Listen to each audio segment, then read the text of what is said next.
സാധാരണക്കാരായ ജനങ്ങളിടയ്ക്ക് കുന്നുടക്കിക്കൊണ്ട് മുന്നേറുന്നതിനിടയിൽ അവസാനമായിട്ട് ഓബ്രോയ് ഹോട്ടലിൽ ഒളിച്ചിരുന്ന 2 തീവ്രവാദികളെ വധിക്കുന്നതിനിടയിൽ വെച്ചിട്ടാണ് എനിക്ക് പരിക്ക് പറ്റുന്നത്.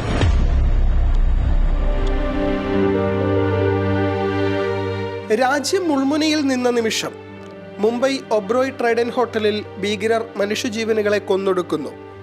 ജീവൻ മറന്ന് ഭീകരരെ നേരിടുന്നതിനിടയിൽ ഗ്രനേഡ് വീണാണ് NSG കമാൻഡോ PV മനേഷിന് ഗുരുതരമായി പരിക്കേറ്റത്. 1 വർഷത്തോളം സംസാരിക്കാൻ കഴിയാതെ കോമയിലായിരുന്നു. ഇന്നിപ്പോൾ 28 വർഷത്തെ സൈനിക സേവനത്തിന് ശേഷം മദ്രാസ് റെജിമെന്റ് സെന്ററിൽ നിന്നും ശൗര്യചക്ര PV മനേഷ് വിരമിക്കുകയാണ്. വിരമിച്ചു എന്ന് പറയാൻ വേണ്ടി പറ്റില്ല. ഒരു യൂണിഫോം അഴിച്ചു വെച്ചു.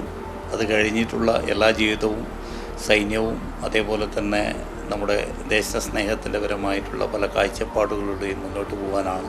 ഒരു മനേഷിന് ചെയ്യാൻ വേണ്ടി പറ്റാത്തത് മറ്റുള്ളവർക്ക് ചെയ്യാൻ സാധിക്കണം, അല്ലെങ്കിൽ ഇനിയൊരു അതിനേക്കാൾ മൂല്യത്തോടുകൂടി ഉണ്ടാവണം എന്നുള്ള അർത്ഥം മനസ്സിലാക്കിക്കൊണ്ട് എൻ്റെ നാട്ടിൽ, എൻ്റെ അഴീക്കോട് എന്ന് പറയുന്ന എൻ്റെ ഗ്രാമത്തിൽ ഞാൻ കുറച്ച് കുട്ടികൾക്ക് ട്രെയിനിങ് കൊടുക്കും. ഇന്ന് അഭിമാനത്തോട്ട് എനിക്ക് പറയാൻ വേണ്ടി പറ്റും. ലഹരിക്കടിമകളാകുന്ന യുവതലമുറയെ പിന്തിരിപ്പിച്ച് ആരോഗ്യമുള്ള സമൂഹമാക്കി മാറ്റാനുള്ള ശ്രമത്തിലാണ് മനേഷ്. ഒപ്പം രാജ്യത്തിനായി സേവനമനുഷ്ഠിക്കാനുള്ള കരുത്തും പകർന്നു നൽകുന്നു.